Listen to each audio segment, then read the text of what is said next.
came over to Rabbi Rosen, Mrs. Rosen, and said it was a wonderful, worthful day. We are at now the siyum of our day, and I would like to tell you a small word.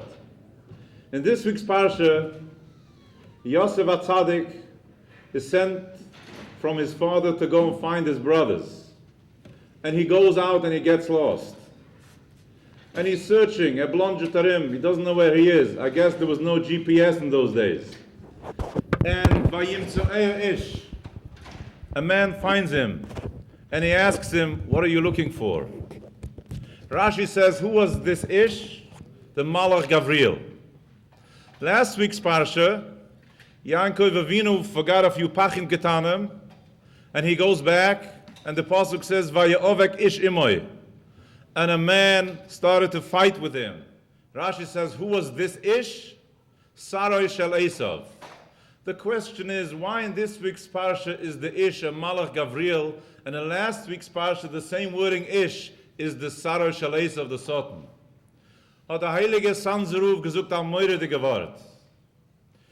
If you go someplace and somebody comes over to you and says to you, how can I help you? What can I do for you? You should know he is Malach Gavriel. If you go someplace and ask for a bracha from somebody and he says, I'm sorry, I have to go and daven, I have to go and say shira, you should know he belongs to Sarah Shel Esav. Moirai v'Rabbi, we have here today with us a scaled down version of Malach Gavriel. Rabbi Krohn Shalita, whenever he is asked to speak for a time, has never said no to us. Rabbi Krohn has a very busy schedule. He's speaking tonight, he's speaking tomorrow. He is very busy. Rabbi Rosen called him up. He said, for a time I'm coming, I'm speaking, but tell me what time. I'm in a rush, I'm late, but I will be there. It is my honor and cover to introduce to you Rabbi Paysach Krohn Shalita.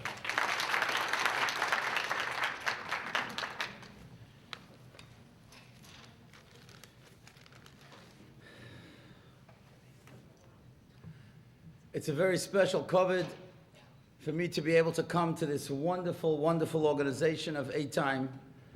I thank Rav Shaul Rosen, I thank Rav Naftali Weiss, I thank all the officers of A-Time. Brindy, I can't thank you enough for the article that you allowed yourself to be written up. So many people got such inspiration from it. I know that there were family members who felt that you shouldn't just expose your history, but the fact that you were willing to do it, they should bench you. Besides A-Time, and those of you who know me know that A-Time is one of my favorite organizations. There's a woman here who just told me from Great Neck that the only reason she knows about A-Time is because I spoke about it on another tape that had nothing to do with A-Time. But there's a great organization right back there. It's called TorahAnytime.com. Shimon Kol Yaakov was one of the Sfarish tzaddikim in our generation, and every time I sneeze, he's there with the tissue because he's always there videoing, and I appreciate that he comes, and they also need chizuk, but really, thousands and thousands of shiurim are recorded by them. And so this great combination of A-Time and TorahAnytime.com makes me feel very honored to be here, and I hope that we'll be able to be inspired together. We've gathered today in a very special month, in the month of Nisim, in the month of miracles. Anything can happen, and anything can happen in the month of Kislev. As a matter of fact, there are so many Nisim that happened in Kislev. And when we are going to say Al HaNisim Mitz Hashem, so many of them are delineated, and yet Klal Yisrael seems to celebrate only one very, very special way. If you read the Al HaNisim, you find that one of the miracles was Giborim Biad Chaloshim. The Giborim, the Syrians, the Greeks, they were fighting a war. And all the Talmidim, all the Tzaddikim that were fighting against them, Rabbi Yehuda and Rabbi Yochanan and all those in the Maccabim, all those that fought, they were able to be victorious. So there was a Milchama that was won in the time of Hanukkah. Rabin Biad Miatim, Klal Yisrael was outnumbered, Tameim Biad Tahorim, Rishayim Biad Tzaddikim. And yet, what do we celebrate? We celebrate with Neiros. We celebrate with candles. We don't put up any banners that we won the war. The only thing that we do is we talk about the Neiros, and every night there's a ribui of Neiros. And to me this is so special, because Shlomo HaMelech tells us, Ner Hashem nishmas Adam. What is the neshama of a person? That's the Ner Hashem. The spark of the Rabbeinu Shalom is the neshama of man. And so it's my bracha, the brachas hedyet, to every single one of you, that just as in this month there will be a riboy of neiros, there should be a riboy of neshamais, Ner Hashem nishmas adam, and no one should give up. No one should be down. We all come here at this great organization, this great conference, to give chizuk to each other. And it's so important for the Rabbeinu Shalom that there should be a ribuy neshamas. You know why? Because the Gemara in Avodah Zarah Daf Hey Amud Aleph tells us, Ein ben David bo ad sheyichlu neshamas shebaguf. There's a certain storage place, Rashi tells us. And this storage place, Oitzer Yesh Ushmoy Guf, the name of this storage place is Guf. And all the neshamas that have to be born before Mashiach are stored in this Oitzer. And Mashiach is not going to come until all the neshamas are cleared out of that Guf. So if Ner Hashem Nishmas Adam, and in Kislev there'll be a ribuy of Neiros, there should be a ribuy of neshamas by all of you. Should be able to have children and twins and triplets, and have no rachmanis if you have two sets of triplets. You should have many, many children. You should be zeicha to see children and grandchildren and great-grandchildren, so that Mashiach should be able to come. This is not the first time that I've spoken for 8 time. Tonight I'm speaking for Bonei Olam, and I've spoken for them in Los Angeles and other places. And in London, I spoke for a similar organization called Chana. And every single time that I come, whether it's the 8 time Bonei Olam or Chana, I always apologize in the beginning. And I ask every single one of you for mechila. Because what right does anyone have to come to an organization, a person who has children and grandchildren, Baruch Hashem, and Mitzvah Hashem, you should all have the same. How can anybody who is not in your position dare think that they can give chizuk and dare could give advice? You know, one of the greatest friends that A-Time ever had was a woman that we all admired and revered, and that was Rebbetzin Zahava Bronstein, Allah Shalom. I remember once we were at tremendous Shabbaton. I'll never forget that Shabbaton. Zahava and her husband was there. Zahava used to speak many, many times for A-Time. And I remember there's another organization called Neshei Cares in Borough Park. And for many, many years, Zahava and I, Yibod L'chaim, we used to be the 2 speakers that would speak for Neshei Cares. And one year, the topic was Chesed with the ill and the grieving. In other words, how to be Mavaka Chayla, how to go be Menachem Avel. Many people say such silly things to Nebuch Almonas or Yisayimim and Yisaymais. And many people will say such silly things to people that are sitting in a hospital. And so Rebbetzin Lubling and us, and the 2 of us, we got together, and we tried to put together a speech about how to be Mavaka Chayla and how to be Menachem Avel. And so I interviewed many people who had been sick. And I interviewed many people who never had been sitting Shiva. And Peh Echad, every single one of them said, the worst thing that you could say to a person that's sick or a person that's sitting Shiva is, I know how you feel. What do you mean you know how you feel? You didn't lose your husband, you didn't lose your wife, you didn't lose your child, you're not sitting in a hospital. What do you mean you know, I know how you feel? That's the worst. So how could anybody get up here and say, I know how you feel? I don't know how you feel. And I want to show you what kind of Am Oretz I am in this field. I want to tell you a story. It's mamish embarrassing, but I want to tell it to you because I want to bring out a point. I have a Rebbe that I'm very close to. I just don't want to mention his name for the moment. And I've been learning with him for many, many, many years, for decades. There's not one topic in this universe that he and I have not discussed. There was only one topic that I couldn't talk to him about because it was so painful to him, and that was his son, who at the time of this story was married 5 years and had no children. Now, I don't know till this day what Gemara we were learning that suddenly I blurted out something which normally I would never have said, but somehow it just came up in the conversation. And I said to him, I feel so bad for your son. And I mentioned his son's name. He's married 5 years. and he has no children. And he looked me straight in the face, and he said, it's not 5 years, it's 60 months. And when he said that, I wanted to crawl under the table. Because 5, what's 5? 1, 2, 3, 4, 5. No, but if you don't feel that pain, and you cannot put yourself in that position, you don't realize that every month there's the hope, the buildup, the anticipation, and then the pain, and the disappointment, and the frustration, and the anger. So if somebody could make a comment 5 years when it's really 60 painful months, then that person really cannot say that they can identify. So I'm not coming here today to identify with you. I'm coming here to accompany you. Imoy anoichi b'tzara. Imoy anoichi b'tzara. As much as I can, I daven for so many of you, so many that I know personally. And it's my hope that by next year, this time, you'll all have little children. And if you have boys, even if you don't use me as a moil because I don't have a beard, I'll be happy to give you a yarmulke, just like I did today. I gave some yarmulkes at the Brisson with little Hanukkah candles on it. Free, don't worry. I won't even charge you. Just call me and tell me that we met here 8 times before Hanukkah and you had a baby. You don't even have to use me as a moil. You can even call me if you have a girl. How do you like that? So we're going to talk about certain midrashim. We're going to talk about certain chazal. And I'm going to tell you certain stories. And hopefully we'll be able to be inspired and encouraged together. You know that I'm a moil, and there's a Gemara that struck me. The Gemara tells us something very interesting. You know, the whole order of the Shemoneh Esrei, it's not just stam that the first bracha or the second bracha just happened to be haphazard. There's a reason why a certain bracha is the 5th one, why a certain bracha is the 7th one. And the Gemara in Megillah, Yud Zayin Amud Beis, goes through all the reasons. One of the Gemaras over there tells us, Uma ra'u loymar refuah b'shminis.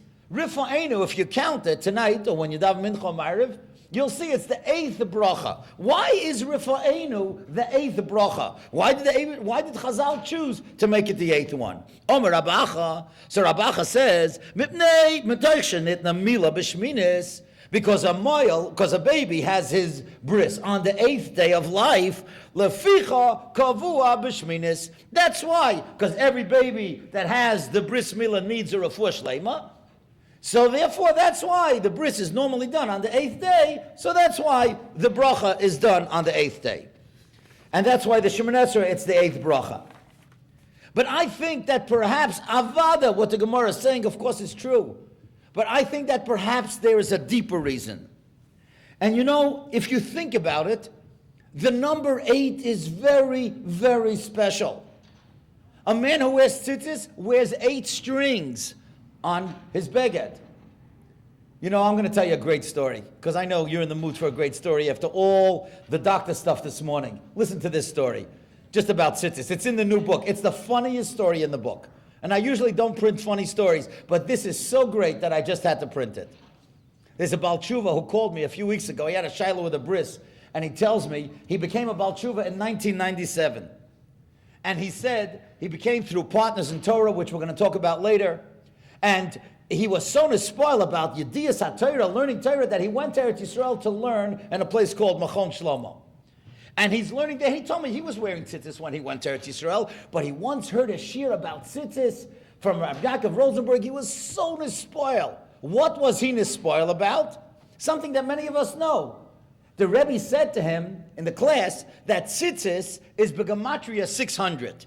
Tzaddik is 90, and Yud is 10, so that's 100, 200. What? No, 100, right? And then Tzaddik and Yud again is another 100, that's 200. And Tov is 400, that's 600. You got 8 strings, that's what made me think about it. And 5 knots, so it's 613. So the Rebbe said, anybody who wears tzitzis, so you have a connection to all 613 mitzvahs. The guy figures, whoa, I'm a Baal Tshuva. I can have a connection to all 613 mitzvahs. That's great.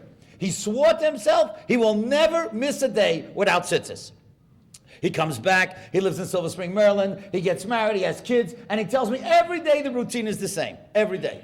He goes to shul, gets into his car, drives to Virginia, that's where he works, and he has his first coffee in Virginia. Never does he have a coffee in his own house, he just has no time.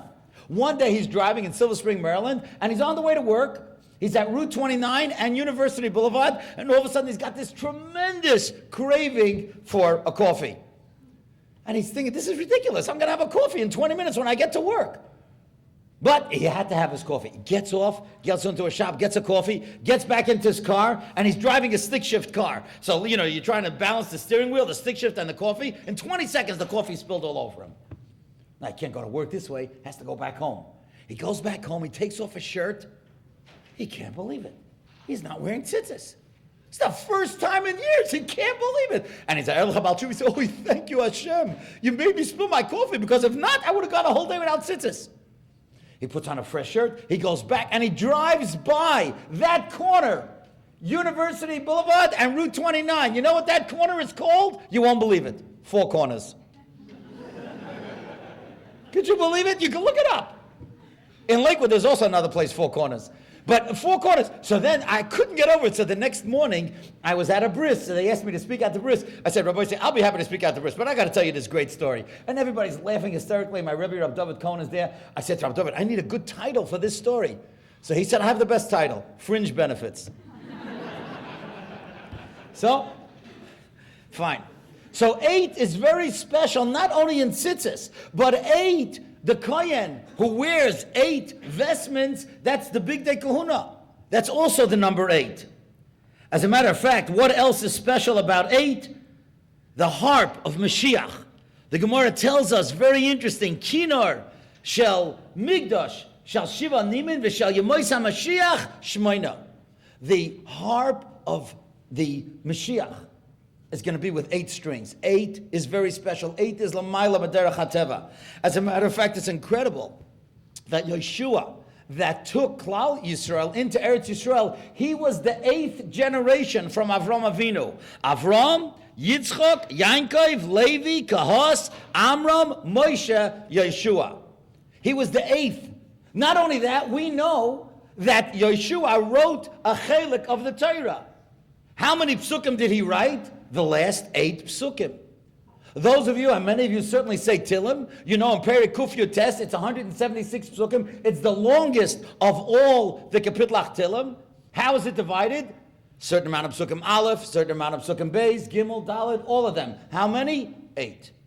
8 is very special. As a matter of fact, Torah was given at the beginning of the 8th week, after 7 weeks, when Klal Yisrael, after the first night of Paysach, we count Sfira. After 7 full weeks, the beginning of the 8th week, that's when Kabbalah Torah was. You take a look in Tillim, Perek Yutes, Lam Natseach, Mizum Ladovet Hashemayim, Mesaprim, Kvoid Kael. You're talking about all the wonders of the world. What's the 8th pasuk? Torah Hashem Tamima, Meshivas Nofesh. All these things point out to us that 8 is Lamayla Mederach HaTeva. And if that's the case, I believe that that's the reason why refuah is the 8th bracha. Because the Gemara tells us, V'rapa yirapa, mikan shenitein reshus leroife lerapos. The Eibishter gives permission for the doctors to heal, but the Eibishter does not give permission for the doctors to say it's hopeless. You know why refuah is the 8th? Because 8 is l'mayla min haderech hateva. Every woman, every man here should know there's no such thing that a miracle can't happen. Tomorrow, Tuesday, in England, there's a fellow who I'm very close to. How many hours we cried together? 17 years he's married. He just had his first child. The baby, the bris is going to be Tuesday in England, in Golders Green. Tzvi Khan and his wife. 17 years. There's no such thing. That's Yocheved Khan's son, if those of you who know London. There's no such thing that a miracle can't happen. That's why refuah is the 8th. That's why you should never give up hope. And I'll tell you another thing. Somebody once went to the Chazon Ish and asked him a shaila about a certain thing, but he said, Rabbi, I hope you don't mind that I'm asking you to give me a bracha on this. I know the Gemara says, Lav b'chol yoyma misrachesh nisa. Not every day does a miracle happen. The Gemara in Psachim Nun Amud Beis, Zok the Chazon Ish to him, you read the Gemara wrong. You know how you're supposed to read the Gemara? Lav! No! B'chol yoyma misrachesh nisa. Every day miracles happen. That's how you read the Gemara. You got to put the comma in the right place. Not lav b'chol yoyma nisracha shnisa, not every day the miracles happen. Lav, no. B'chol yoyma nisracha shnisa. What, and this didn't happen in Golders Green? It could happen in Brooklyn, it could happen any place. And every person has to know we're Yidden. David still loves us. For whatever reason, we're going through the matzavim. But if a goy can have a baby, and we know goyim all over the world are having babies, you think David still loves them more than you? No, chas v'shalom. David still loves you. He can do anything for you. Nobody should ever give up hope, especially in the month of Kislev. Now's the time to have kavana in Rifa'enu. And you can ask for the miracle. Why not? Lav b'chol yoyma misracha shnisa. Every day a miracle can happen. So I want to tell you a story that happened with me. I'm no great Rebbe, you all know that. But I'll tell you a story that happened in Long Island. I was in Merrick, Long Island, and after a bris I was washing up and I see a lady's crying. I don't know what possessed me, but you can tell whether if a woman is crying from pain or from joy. She was crying from pain. I went over to her, I said, I see that you're upset. Is there anything that I could do? She said, no, Rabbi, I don't want to talk about it. I said, listen, I just want to tell you, you never know when you could get some advice, and besides, the mere fact that you talk it out is helpful. She says, okay, Rabbi, this is not from people. She says, this is the third time that you're in this house. This is the third son that my friend has. What does God want from me? Why can't I have children? And she starts crying, and I didn't know where to hide. I have to tell her something, right? I told her to talk. So I said, I want to tell you something. I want to give you advice, and I want you to follow the advice, not because it's my advice. It's because of the advice of the holy rabbis of the Talmud. I couldn't even say the word Gemara. She wouldn't know what I'm talking about. And I told her the famous Gemara, and the Gemara tells us in Bava Kama Tzadik Beis Amud Aleph, Kol HaMavakesh Rachamim Al Chaveroi V'hu Tzarech La'oisa Davar. Anybody who davens for somebody else and they need that thing, they're going to be answered first. I said, listen, your fertility problem, it's not my business. Don't tell it to me. Whether it's you or your husband, that's not my business. You want to share it, that's fine, but you don't have to. Go to your doctor. Find out somebody who has that problem and pray for them. You'll see you'll be answered first. I took her name, her mother's name, I put it in the Shar Torah list around the corner from the yeshiva where I live, and told her to give tzedakah, and I forgot about the story. A year later, a lady calls me up. I have no idea who she is. She says, Rabbi Krohn, do you remember who I am? I said, listen, thank God I see people every day. Who are you? She says, I'm that lady in Merrick, Long Island. I said, oh my, why are you calling? She said, I'm calling from North Shore Hospital. She said, I want you to know, ever since that day, I was praying for a friend of mine, and today I had a boy. And I said to her, I can't believe it, you made my day. And she said to me words that if I live to 160, I'll never forget. She said, Rabbi, I may have made your day, but you made my life. And that bris, and the one that I did for her 2 years later when she had another boy, were from the greatest that I ever did. So all of you know this chazal, that if you find somebody who has your problem and you're davening for them, but I want to tell you a new pshat in the Gemara. And this pshat is maybe something that we should think about. Listen to this unbelievable diuk that I heard from a Rav Shechter in Montreal. Listen how he touched the Gemara. We know the simple meaning is anybody who davens for his friend, and you need that thing, you'll be answered first. What does that mean? You know somebody, you want to have your own child, you know somebody else who wants a child, so you daven for them and you'll be answered first. But the way he touched the Gemara, anybody who davens for his friend, and he needs it, that his friend should have the baby. He has such pain for his friend that he needs it, that they should have the baby. Not only that he's davening that he should have the child, he needs that the friend should have it. Oh, azad davening, that's what the Eibishter answers. We have to feel the pain of each other so that we need that our friend should have a child. Whether we get answered or not, we want them to be happy. And people ask me, oh, shaloi lishma, you really davening for somebody else, you really mean yourself? There's nothing wrong with that. The Chazal teach us la'olam. Always, a person should learn mitay shaloi lishma ba lishma. A person has to begin learning shaloi lishma. And then when he sees how geshmak it is, that's when he davens. And that's when he gets to understand the geshmak in learning. You daven for somebody else, even though you mean yourself, that's okay. Then when you see it works, oh boy, then you're going to start davening. How do we get our tefillah answered? We daven so much. I'm sure there's so many tzaddikim and tzidkanias here who daven. I'll give you 2 ways. Again, not my ways. The ways of Heilige Chazal. And the Gemara in Tainus, Chafayim and Beis tells us a story. There was a time when there was no rain, and they went to Rabbi Lezer, and they asked Rabbi Lezer, please daven. And he davened, and there was still no rain. And then they went to Rabbi Akiva. And Rabbi Akiva, they said, Rabbi Akiva, daven, please, there's no rain, all the crops will be spoiled in Eretz Yisrael. We won't be able to have any food. And he davened, and it rained. So everybody said, oh, you see, Rabbi Akiva is bigger than Rabbi Lezer. All of a sudden, a Baskel came from Shemayim and said, and teaches us something very important. Yotza Baskel v'omra. A voice came from Shemayim and said, not because Rabbi Akiva is a greater Talmud Chacham than Rabbi Lezer. That's why Rabbi Akiva's tefillah was answered. Ela mipnei shezem mavir al midaisav. V'zeh eina mavir al midaisav. Rabbi Akiva was able to look away if somebody said something to him that was painful. How many times do people say something to us about our family, about our situation, and it's painful? And we want to lash out at them, and we would be right. How did they say something like that? Oh, but if you could look away. Hashem says, you know, you looked away, I'm going to look away. None of us are perfect. All of us need Hashem should sometimes kaviyachol look away from what we really do, so that Hashem should answer our tefillahs. How do we get that midah keneged midah?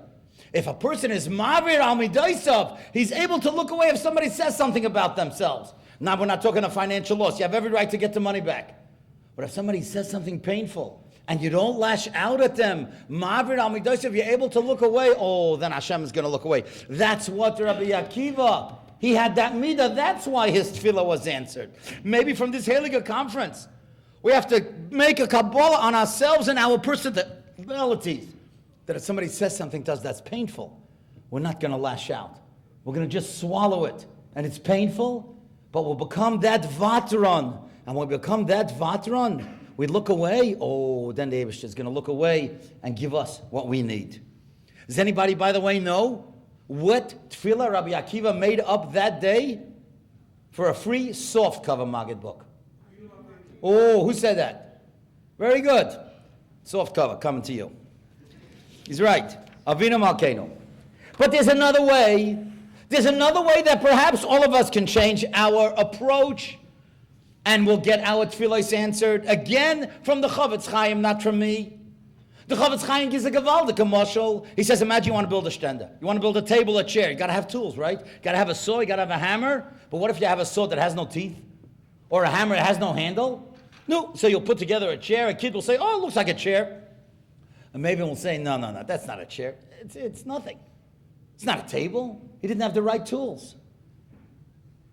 Every word of tefillah that we say, it's created a malach.